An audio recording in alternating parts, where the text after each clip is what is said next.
उदयपुर में हुई घटना के बाद से जहां खुफिया एजेंसियां सक्रिय हो चुकी हैं, तो वहीं घटना के मेन आरोपियों के लिंक को देश भर से खंगाला जा रहा है। इस पूरे मामले पर पाकिस्तानी कनेक्शन सामने आया है। सूफी खानका एसोसिएशन के राष्ट्रीय अध्यक्ष का यह दावा है कि दावत-ए-इस्लामी पहले भी कानपुर में सक्रिय रही है, 1990 से लेकर 2000 तक सक्रिय रही है। सूफी खानका एसोसिएशन के राष्ट्रीय अध्यक्ष का यह कहना है कि इस पूरे मामले को लेकर प्रधानमंत्री से लेकर सुप्रीम कोर्ट तक शिकायत कर चुके हैं।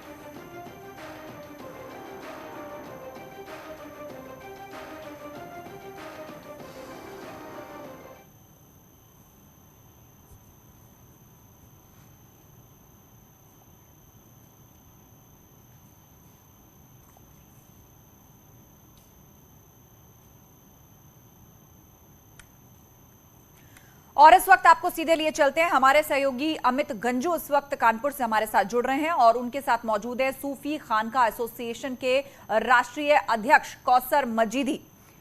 बड़े खुलासे अमित इस मामले में हो रहे हैं, खुफिया एजेंसियां सक्रिय हो सकी हैं और ये जो दावत-ए-इस्लामी नाम का संगठन है जिसके तार उदयपुर के हत्यारों से जुड़े हैं, उनका कानपुर या यूं कह ले कि यूपी कनेक्शन सामने आया है।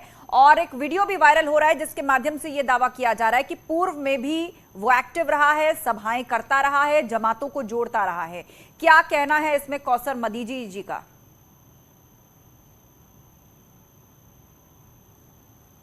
और इस वक्त सीधे कौसर मदीजी जी ही हमारे साथ लाइव हैं। मजीदी जी, स्वागत है आपका न्यूज 18 पर।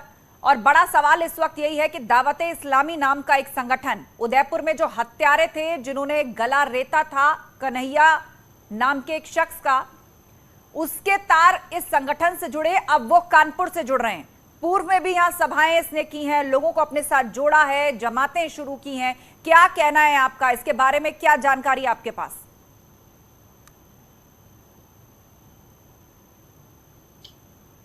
देखिए, दावत-ए-इस्लामी पाकिस्तान का संगठन है जिसका प्रमुख है मुल्ला इलियास सत्तार कादरी। 1994 में स्थानीय किसी शिक्षण संस्थान में इनका एक जलसा हुआ था, उसमें लोगों ने शिरकत की थी। साथ में 2000 के आसपास एक नारामऊ में बहुत बड़ा इनका इज्तिमा हुआ था। उस इज्तिमा में तो खुद पाकिस्तान का मुल्ला इलियास कादरी आया था। तो जब पाकिस्तानी नागरिक जो इसका प्रमुख है वो खुद यहाँ आ चुका है, तो फिर छोटे मोटे गुर्गों के आने और ना जाने पर तो कोई इतनी अहमियत की बात ही नहीं है कि जब प्रमुख आ चुका है यहाँ पर। ठीक है मजीदी जी, आपकी आवाज मुझे साफ नहीं आ पा रही है। मैं पीसीआर से कहूंगी कि जरा इसको सॉर्ट आउट करिए, मैं आपको ठीक प्रकार से सुन नहीं पा रही हूँ, बहुत धीमी आवाज आपकी मुझे मिल रही है यहाँ पर। लेकिन आप पूर्व में शिकायत कर चुके हैं, आपने कहा है कि प्रधानमंत्री से लेकर सुप्रीम कोर्ट तक आप शिकायत कर चुके हैं और एक वीडियो में भी ये दावा किया जा रहा है कि 1990 से लेकर 2000 तक ये दावत-ए-इस्लामी नाम का संगठन जो है वो सक्रिय रहा है।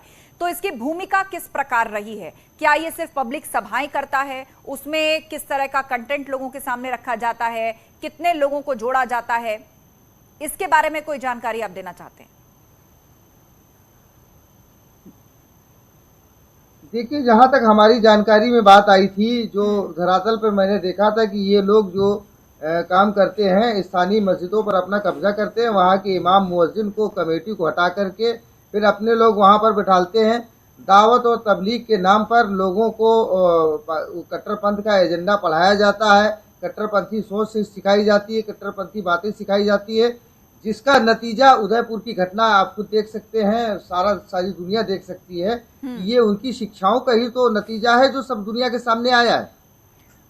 बिल्कुल, और ये बहुत संगीन बात है जो आप कह रहे हैं कि मस्जिदों पर कब्जा इनके एजेंडे में एक है, क्योंकि वहां पर सबसे ज्यादा भीड़ आती है, नमाजी इकट्ठा होते हैं, तो कट्टरपंथी का एजेंडा, उसका बीज वहीं से बो दिया जाता है। हाल ही में कौसर जी, एक बात यह भी निकल करके सामने आई, कुछ लोगों ने, जैसे केरल के राज्यपाल आरिफ मोहम्मद खान, उन्होंने कहा कि मदरसों में भी इस तरह का कंटेंट या इस तरह की बात पढ़ाई के नाम पर बच्चों के सामने रखी जाती है। वो कट्टर सोच, आंख के बदले आंख, खून के बदले खून, सर कलम सर तन से जुदा, इस तरह की सोच और बातें बच्चों के सामने परोसी जाती हैं इस्लाम के नाम पर।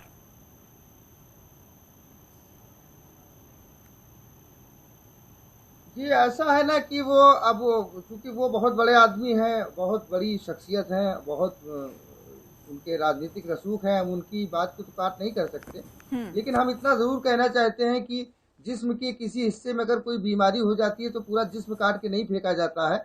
मदरसों का पाठ्यक्रम बदलना चाहिए, मदरसों का सिस्टम बदलना चाहिए, मदरसों की विचारधारा बदलनी चाहिए। बल्कि पिछले 70 सालों से जिस तरीके से वोट बैंक की राजनीति के तहत इनका इस्तेमाल किया गया, मुस्लिम कम्युनिटी का इस्तेमाल किया गया, उस इस्तेमाल पर एक बार नजरसानी होनी चाहिए और मुसलमानों को देश की मुख्य धारा में शामिल करने के उपाय किए जाने चाहिए।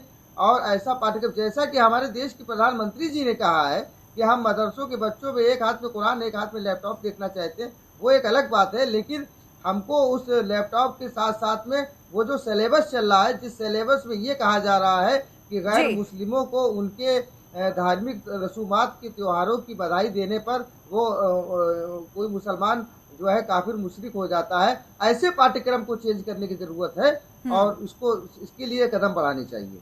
बिल्कुल, बहुत बड़ी बात आप कह रहे हैं। और इस तरह के रिफॉर्म्स या इस तरह की सोच को जड़ से बदलने की जिम्मेदारी भी आप जैसे लोगों या फिर स्कॉलर्स के ऊपर ही है कि समाज में सही संदेश जाए, शुरू से ही सही शिक्षाएं बच्चों को मिले। बहुत शुक्रिया हमारे साथ जुड़ने के लिए। और अब खबरों में आगे बढ़ते हैं। खबर नोएडा से आ रही है। उदयपुर में हत्या करने वालों का वीडियो लाइक करने वाला गिरफ्तार हो गया है। आरोपियों का युवक ने समर्थन किया था। लाइक और कमेंट करना इस युवक को भारी पड़ा है। आसिफ नाम के युवक को पुलिस ने गिरफ्तार किया है। मुजफ्फरनगर का रहने वाला है आसिफ। हेट वीडियोस पर अपना समर्थन देना इसे भारी पड़ा। एक्सप्रेसवे थाना क्षेत्र पुलिस ने इसको गिरफ्तार किया है। तो ये दोनों हत्यारे जिन्होंने गला रेता था उदयपुर के कन्हैया लाल का और उसके बाद वीडियो शेयर किया था, उस वीडियो को मुजफ्फरनगर के आसिफ नाम के एक शख्स को लाइक करना और उस पर कमेंट करना महंगा पड़ा। उसकी गिरफ्तारी हो चुकी है। इस हेट वीडियो पर लाइक और कमेंट करने वाला शख्स मुजफ्फरनगर से गिरफ्तार किया गया है। हेट वीडियो पर अपना समर्थन इसने दिया था और फिर एक्सप्रेसवे थाना क्षेत्र ने इसको गिरफ्तार किया।